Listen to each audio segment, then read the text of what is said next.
কবরস্থানের কাছাকাছি চলে এসেছে এমন সময় আব্দুর রহমান লক্ষ্য করলেন কবরস্থানের সামনে ৪-৫টা আলো ঘোরাঘুরি করছে। তিনি যেহেতু এসবের সাথে অভ্যস্ত, তাই ব্যাপারগুলো পাত্তা দিলেন না। যখন কবরস্থানের প্রায় সামনে চলে এসেছেন তখন আবছা আবছা একটা জিনিস তার রাস্তার মাঝ বরাবর তিনি দেখতে পেলেন। জ্যোৎস্নার আলোয় একটু কাছে এগিয়ে গিয়ে বুঝতে পারলেন এটি লাশ বহন করা একটা খাটিয়া।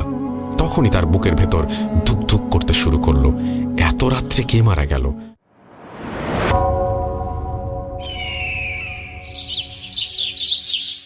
এখানে চাঁদের চরকা কাটা বুড়ি নেই, নেই মঙ্গলের রক্তিম আকাশ। এই গ্রহে শুধুই ভয়। নাম নাম কি এই গ্রহের? অলৌকিকেরা একে ভালোবেসে ডাকে শনি, ভয়ের শনি। কানে একবার যদি লেগে যায়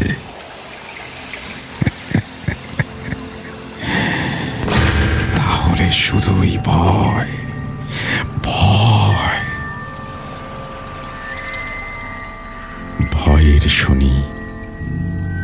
কি শুনবেন?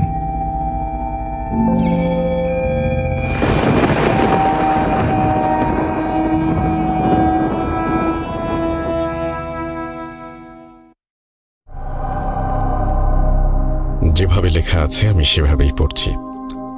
মহাবিশ্বের সকল রহস্য উন্মোচন করা মানুষের পক্ষে সম্ভব নয়। জীবন ও জগৎ নিয়ে আপনি যতই ব্যাখ্যা দিয়ে থাকুন না কেন, কিছু কিছু জায়গায় আপনার ব্যাখ্যা কোনো কাজে আসবে না। আপনি কেবল ততটুকুই জানতে পারবেন যতটুকু সৃষ্টিকর্তা আপনাকে জানার ক্ষমতা দিয়েছে।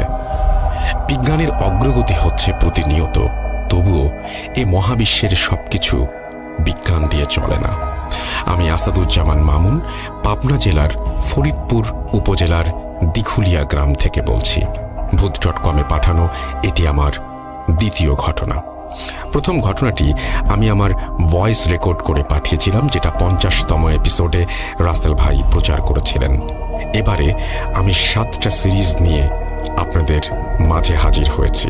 প্রথম সিরিজে থাকছে হুজুরদের নিয়ে দুর্দান্ত রক্তহীন করা ব্যাখ্যাহীন সব কাহিনী। প্রথম সিরিজে প্রায় 3টি পর্ব রয়েছে, যার প্রথম পর্ব আজ আপনাদের সাথে শেয়ার করতে যাচ্ছি।